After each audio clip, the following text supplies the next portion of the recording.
8. Captain Septimus Fabio paused, grasping the handrails firmly, and glanced quickly back down the long walkway, eyes straining in the grey light that filtered through the arching fabric roof. He listened intently for the sound of any crewman who might be approaching. There was the distant, surprisingly quiet drone of the engines, and the many whispering creaks and groans of the intricate lacework frame of the Horus. But there was no sound of any other feet on the gangway. By all the gods, let it remain so, he thought. He licked his dry lips, realizing his knuckles showed white where he held the railing.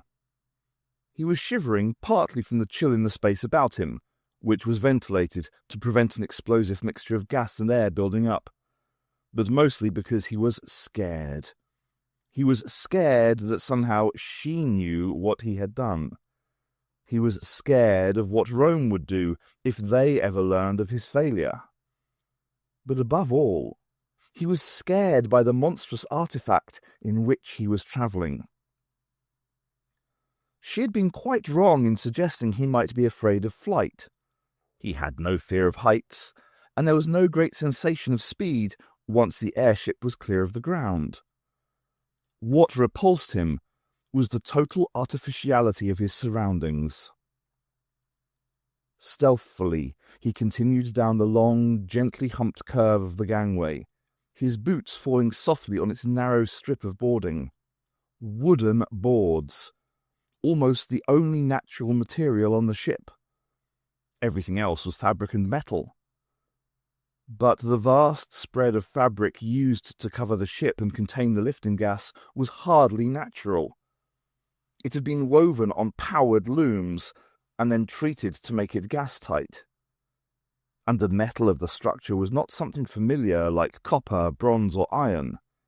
It was a white metal, unusually light but strong.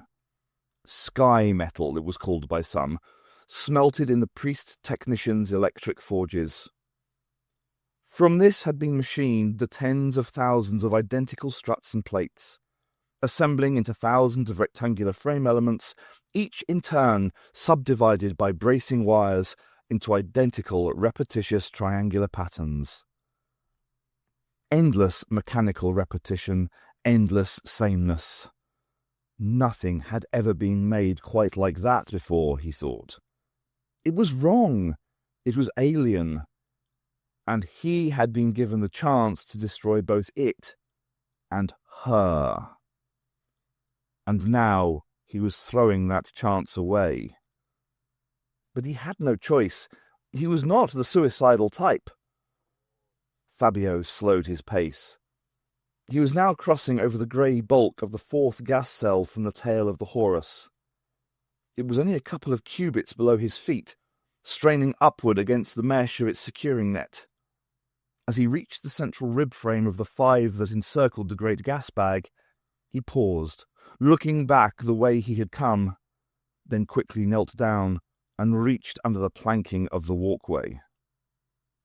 He was standing again in a moment, clasping a small object in his hand, his heart pounding with relief.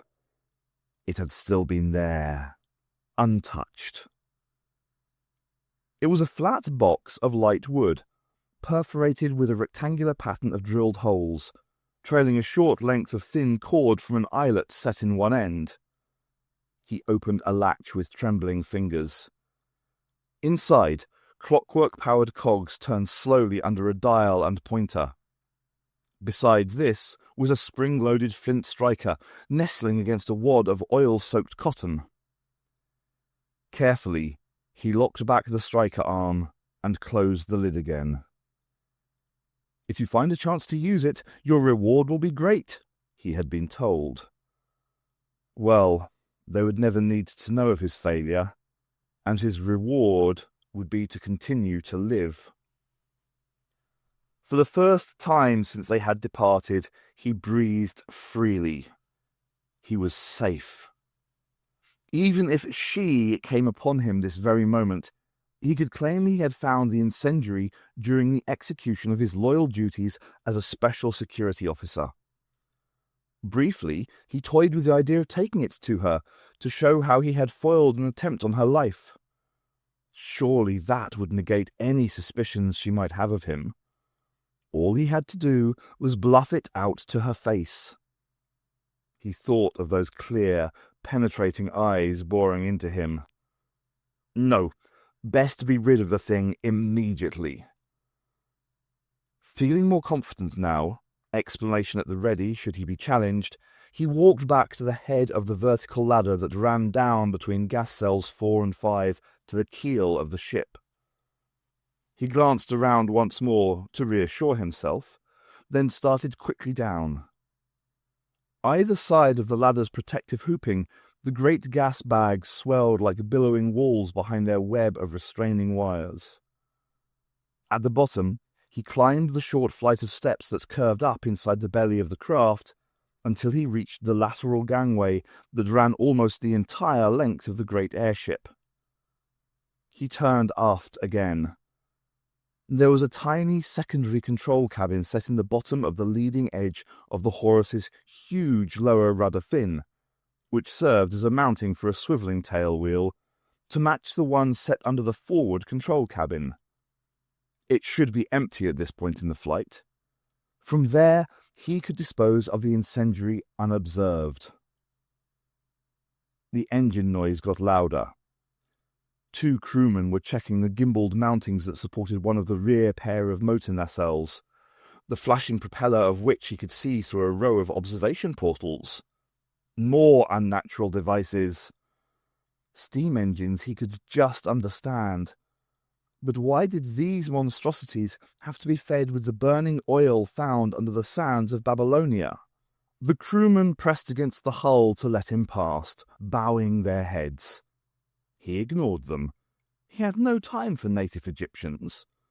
Normally, they were good only for slaves or manual labour, but in some way they had become associated with the airships, so that they now formed the majority of the ordinary crewmen. Amongst themselves, such work was held in high esteem, something to do with moving nearer to their gods, he understood. She had encouraged the belief, apparently. That they actually seemed capable of operating the machinery of the ship was further proof, in Fabio's eyes, that there was something improper in its nature. He clutched the incendiary tightly to him. Why had fate trapped him like this? Why could they all not have burned? In another minute, he had reached the tail section and was climbing down the ladder into the fin itself. The tiny cabin was empty, as he had hoped. For a moment he paused, blinking in the sudden bright light entering the cabin's several windows, arrested, despite his feelings, by the view. Overhead was the great bulk of the Horus's fuselage, curving away smoothly before him, seeming to extend into infinity, its perfect lines only broken by the distant bulge of the control cabin a full stadia length away. Everything else beyond was sky and deep blue sea. Alexandria was well behind them, and in a few hours they would be passing by the western edge of Crete.